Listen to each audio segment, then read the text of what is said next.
Olá pessoal, bom dia, boa tarde, boa noite a todos os senhores que são inscritos no nosso canal Anotações de Processo Civil. Se você ainda não é, eu sou o professor Arthur Vieira e depois que eu concluí o meu doutorado em Direito Processual, eu resolvi me dedicar a esses veículos de comunicação para que eu pudesse transmitir aos senhores conhecimento jurídico de qualidade e de forma gratuita. Aqui eu vou pontuar o meu e-mail de contato para que eventuais interessados possam estabelecer um contato mais direto. Inclusive, nós podemos eventualmente considerar a hipótese de publicar um artigo científico em conjunto, tá certo? Bom, gostaria de pontuar também com os senhores o nosso canal no YouTube. Se você ainda não é inscrito, basta clicar no ícone do livro que fica no canto inferior do vídeo para que você se inscreva. Sugiro também que você clique no ícone do sininho para que você possa ativar as notificações dos vídeos que são constantemente disponibilizados por aqui. Gostaria de apresentar também aos senhores a nossa plataforma acadêmica arturvieiracursos.com.br, arturvieiracursos.com.br, onde os senhores encontrarão cursos online de modo gratuito, inclusive com a emissão de certificado válido em todo o território nacional, tá certo? Então, após a pausa, nós vamos tratar do vídeo de hoje. Então, meus amigos, vamos dar prosseguimento no vídeo de hoje à análise do nosso livro Anotações de Processo Civil. Nós estamos na segunda parte, tratando dos procedimentos especiais. Estamos vendo os procedimentos especiais disciplinados no CPC. Estamos tratando nesse momento da ação monitória. Vamos concluí-la nesse vídeo. Vamos ver a fase executiva, que é a segunda fase do procedimento monitório. Decorrido o prazo para os embargos, ou sendo esses embargos rejeitados, desde que não penda apelação, automaticamente a decisão concessiva da tutela torna-se elemento autorizador do início da execução. Ela se converte de pleno direito em título executivo. Constituído o título executivo e já sendo possível executar, ingressa-se, sem solução de continuidade, na fase executiva do processo. A execução no procedimento monitório independe de nova demanda, nova petição inicial e demais formalidades. Ocorre no mesmo processo em que se a autorizou.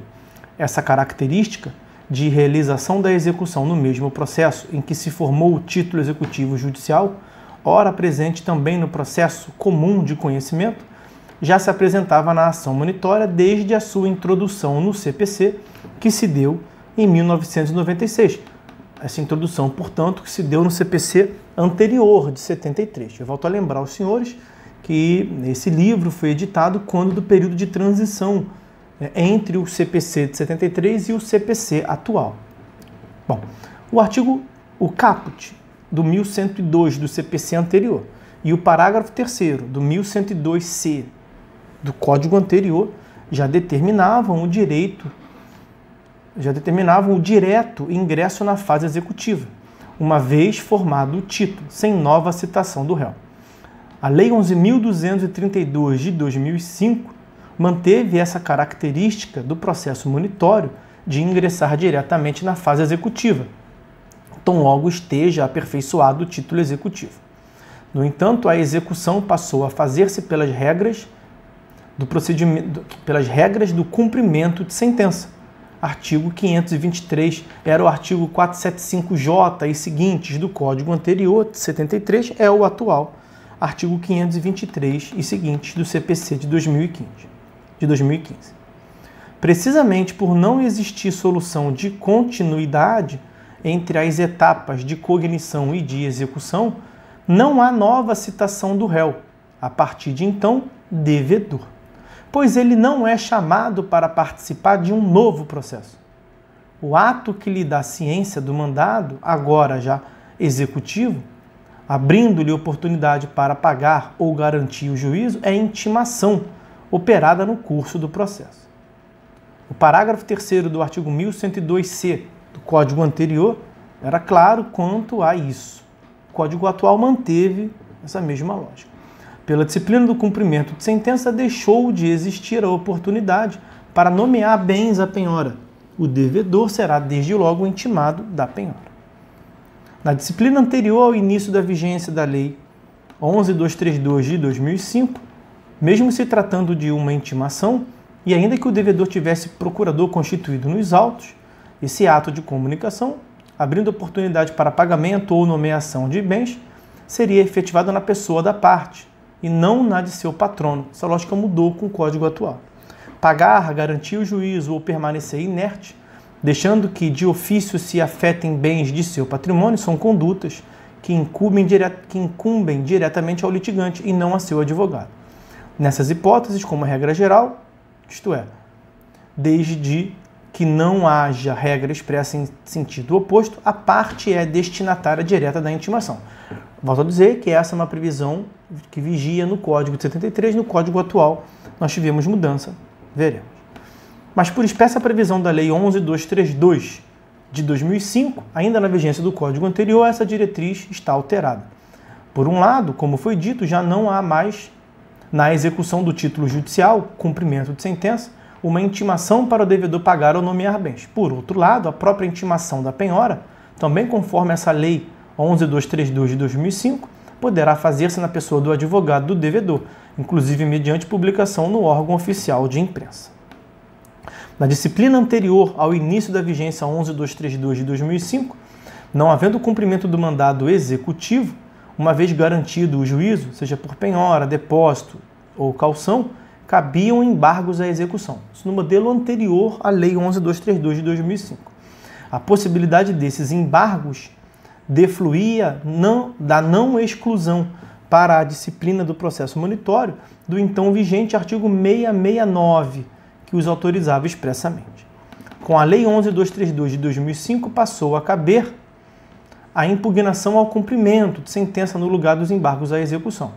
É que o artigo 1102-C, caput, parágrafo 3º, remete às regras do cumprimento de sentença, entre as quais se incluem as que prevêem o cabimento da impugnação, que no Código atual está entre os artigos 523 525 do Código, aonde se lê aí 1102-C, caput e parágrafo 3º, se encontra no artigo 702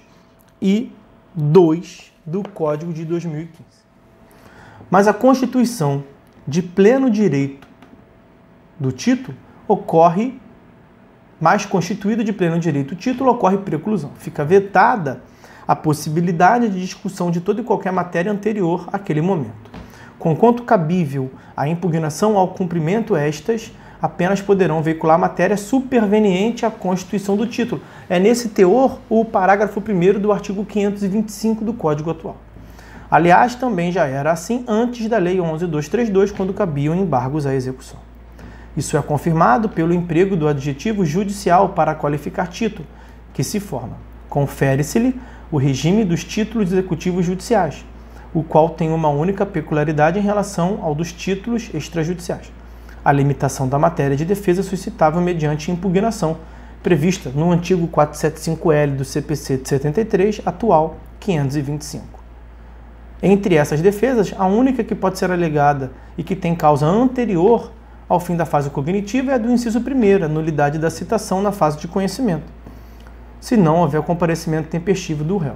Regra essa que se aplica extensivamente aos outros dois casos de falta do pressuposto processual de existência. Tal limitação da matéria da impugnação ao cumprimento de sentença ocorre, inclusive, quando o título executivo se constituiu pela não interposição dos embargos ao mandado, o que, ora, se afirma não é incompatível com o que se lançou acima acerca da inexistência de coisa julgada nesse caso. O que impede que matérias alheias ao 475L do Código anterior, 525 do Código atual, sejam arguidas nessa hipótese, não é a coisa julgada material, mas a mera preclusão. E, portanto, essas matérias cuja veiculação é vedada na impugnação poderão ser ventiladas em ação autônoma. Alguns doutrinadores negam a possibilidade de impugnação na fase executiva do processo monitório. Outros, no extremo oposto, aceitam-na e defendem que quaisquer matérias, e não só a do 475L do Código anterior, 525 do Código atual, poderiam ser apresentadas. Parece que aos poucos está se tornando prevalecente o entendimento acima defendido. Em suma, com a Lei 11.232 de 2005 ainda na vigência do Código anterior, em lugar de embargos de executado, passou a caber impugnação ao cumprimento, a ser formulada em 15 dias a partir da juntada aos autos do comprovante de intimação da penhora, artigo 475J, parágrafo 1º. É o atual 525, como eu lhes disse, a contar na forma do 523. Também na impugnação haverá limites à matéria veiculável. Parágrafo 1º do 525. O rol de alegações que podem ser apresentadas na impugnação, 525, equivale basicamente àquele das matérias arguíveis em embargos à execução de título judicial. Todas as considerações a respeito dos embargos que mencionamos aqui, houve pouca referência ao Código atual, se encontram no artigo 702 do Código atual, os embargos à ação monitória. 702. Independentemente de prévia segurança do juízo, o réu poderá opor nos próprios autos, no prazo previsto no artigo 701, embargos à ação monitória. E pelo Código atual, os embargos podem se fundar em matéria passível de alegação como defesa no procedimento comum, não havendo, portanto, no Código atual, como afirmado em vídeos anteriores, restrição à matéria cognitiva. Bom, ação monitória e a fazenda pública. Em face da fazenda pública, é extremamente discutível a aplicabilidade da função essencial da tutela monitória, a rápida autorização da execução. Disse que quando a fazenda for ré, não havendo pagamento nem embargos, nem por isso constitui-se-á de pleno direito o título executivo. Essa é uma discussão, mais uma vez, que era cabível no Código anterior, pois no Código atual essa discussão está superada pelo artigo 700, parágrafo 6º, que expressamente afirma: é admissível a ação monitória em face da fazenda pública. Mas sigamos com a redação, que eu mais uma vez afirmo, dá para aproveitar muita coisa, mas ela foi elaborada nos idos, na transição do Código anterior com o Código atual. O óbice estava na indisponibilidade do interesse público, garantia constitucional, que é decorrência direta do princípio republicano. Se os bens públicos pertencem a todos e a cada um dos cidadãos, a nenhum agente público é dado dispor deles, mediante sua mera inércia, caracterizada pela omissão em apresentar manifestação em juízo. É por isso que no processo comum de conhecimento não se dá o efeito principal da revelia contra a fazenda pública. Não se lhe impõe o ônus de impugnar especificadamente fato a fato da inicial, para que esses não se presumam verdadeiros. Não se admite sua confissão e assim por diante, algumas das prerrogativas da fazenda pública em juízo. Assim, argumenta-se que, se não se toleram essas decorrências no processo comum de conhecimento, não seria coerente dentro do sistema que se tolerasse a grave consequência da inércia do réu no procedimento monitório, a automática formação de título executivo. Não é por outra razão, por exemplo, que no artigo 100 da Constituição Federal só se autorizam execuções pecuniárias contra a fazenda pública com base em sentença judiciária. Impõe-se a realização de processo de conhecimento com as decorrências e aplicações da indisponibilidade do interesse público acima indicadas.